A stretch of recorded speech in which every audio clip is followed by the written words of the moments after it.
Hi folks and welcome back. Now, would I recommend The Outer Worlds? Oh hell yes! It's a fantastic sci-fi RPG and first-person shooter, although the emphasis is definitely on the RPG. That's just been really well thought out, designed, put together, finished and sold. It's a wonderful game and one of the best RPGs of the last 2 years. You play the part of a settler who set out from Earth on one of several big colony ships to go and colonise a new system that had been discovered. Only, something went wrong. Your ship turned up 70 years late, and you and hundreds of thousands of other colonists are still frozen in stasis. By this time, the corporations have pretty much taken over the system and run everything into the ground, but you're rescued by a mad scientist stroke wanted villain. And then it's up to you to put everything right, or put everything wrong at your discretion. You travel between settlements on planets in the system whilst trying to figure out which of the various factions and characters you want to work for or work against, giving rise to potential completely different playthroughs and outcomes to the game that will have you coming back for more and more, just to see what would happen if. And if you'd like to see what happened to me, then just check on the link down below for my complete playthrough, but do please come and check me out and watch these games live on Twitch as I play them and discover them for the first time. It's great fun hanging out with you guys. Again, links down below the video. Okay, let's talk about the things that I really like about The Outer Worlds, and it's gonna be a long list. First up, the writing. It's absolutely superb. The story itself is good, but it's just the way that all the dialogues and conversations and lines that are delivered just fit together so well. There's tons and tons of humour in this, and the developers haven't shied away from taking swipes at other games and movie franchises and stuff. It's just so well put together, and when you're having a conversation with an NPC, quite often, whilst the NPC is delivering their line, you'll be thinking of a response you want to make, and suddenly, there it pops up as an option. It's as if the developers have got into your mind, but it's just so well written and put together like that. It just makes sense every step of the way, and I really liked it. I was really impressed. And following that up, there is so much choice in the dialogues based on your skills or the type of character that you just wish to play. But just the fact that the quest and dialogue is so responsive to your own characters and your personalities and the way you want to play the game, I'm just really impressed by it all. And my third and final point on the writing and delivery is the voice acting. It's just really good. Every NPC I've spoken to has been voiced really well. It's been recorded really well, and it's presented very well. After playing some other games like, say, Greedfall, which had some dodgy stuff in there when it came to voice acting. Now, The Outer Worlds isn't just a role-playing game, it is a first-person shooter as well, and the combat feels great. The guns are amazing. I played a gun build. I enjoy it more than melee in these sort of games. And they feel good, and the gunplay is excellent, and the accuracy is where it should be for the type of weapon that you're using. And your companion's special moves look incredible when they act them out. There's little cutscenes every time you hit one of your companion's specials, and it just looks great. It's one thing that made me choose certain companions over others for the missions, just because I just enjoyed using their special moves. Combat and gunplay, oh yes, I like them both. I didn't try melee very much, it just wasn't my thing for this, but it's there as an option if you want to do it. So travelling around the world isn't too much of a hassle. You can use your ship to travel between planets and even between settlements on the same planet very quickly, but there's a fast travel system built right into the game that you can activate from anywhere and travel to any location that you've previously visited. And it makes it so good because a lot of the quests do involve going back over old ground or delivering things to people that you've been before, which is fine. But with the fast travel system, if you don't want to wade through all the scenery and undergrowth and the no man's land between settlements, you can just bring your map up, click on the location that you visited before, and just get there in an instant. And it's wonderful.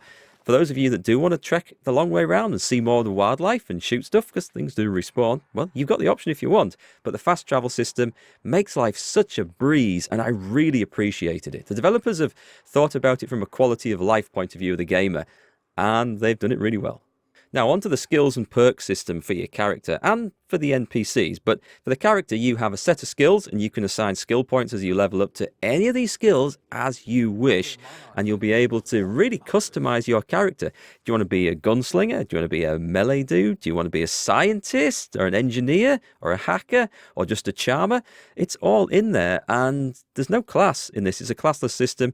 You just assign the skill points where you want and how much you want, and develop things however much you want. It's really good. It's very simple. and it just makes everything fun. It also opens the game up to lots of different playthroughs, because if you choose to be, say, a charming character with great speechcraft skills, you'll be able to talk your way out of lots of situations. If on another playthrough you decide just to be an asshole and kill everyone, well, you can sign your skills differently and get a very different experience. There's also a perk system in the game, which I was a little bit underwhelmed with, I must admit, but you can customize your character further. They're not quite as interesting, I thought, as the skills, or they didn't have as big an impact. But you can also assign perks to your companions and customize your companions as you go through the game as well. Speaking of companions, you can always choose the ones that accompany you around, as long as you haven't already killed them when you meet them, because, yeah, that's an option in this game. You can, if you want, go through and just kill everyone. You get quite a different sort of gameplay experience, but it's there. Now, your companions are good. They have their own attitudes and personalities. They'll interject in conversations, just butt in, and it varies depending on who you've got with you and what their attitude is towards the world or the people that you're dealing with, and how you've interacted with that character in the past. It's all pretty cool the way it works. Their special abilities are amazing all the way through and just fun to use. And the companion quests themselves, some are longer than others, but they're all little stories that fit in and are a bit of fun and get you tons of XP, so they are worth doing.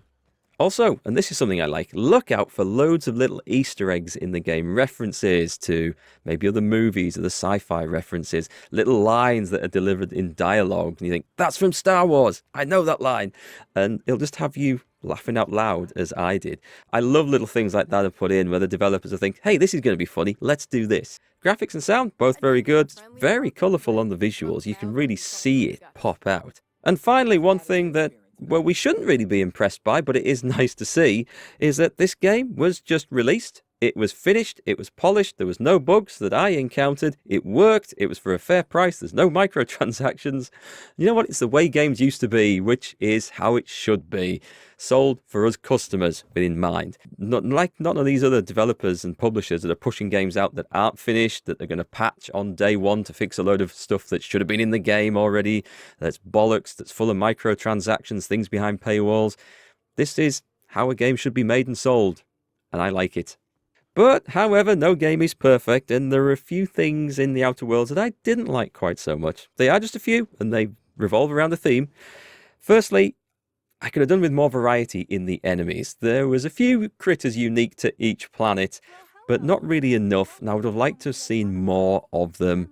There's the humans kicking around, the bad guys that you can kill, but I would have liked to have seen a little more variety. Certainly more boss fights. That would have been great. I was expecting more, and I was kind of surprised not to see so many. But again, and overall, I just like more combat, really. The game is a lot about dialogue and questing and choosing sides and factions and various groups to work for. And there is obviously combat in the game, but I love the combat so much, I would have just liked to see more of it. I will say that the character I played was full of charm and persuasion skills, so I was able to talk my way through a lot of situations that might otherwise have resulted in the guns coming out. So it might be just the way I played through for the first time, but the combat's so good, I just want more of it, please. And the final little issue, it's a very minor point, I felt that the game was almost too easy. I played it on the second hardest level, and apart from for about half an hour at the very beginning, I found every combat situation a bit of a walkover, and I was getting too complacent. Right up until the very end encounter, though, which kicked my ass over and over again.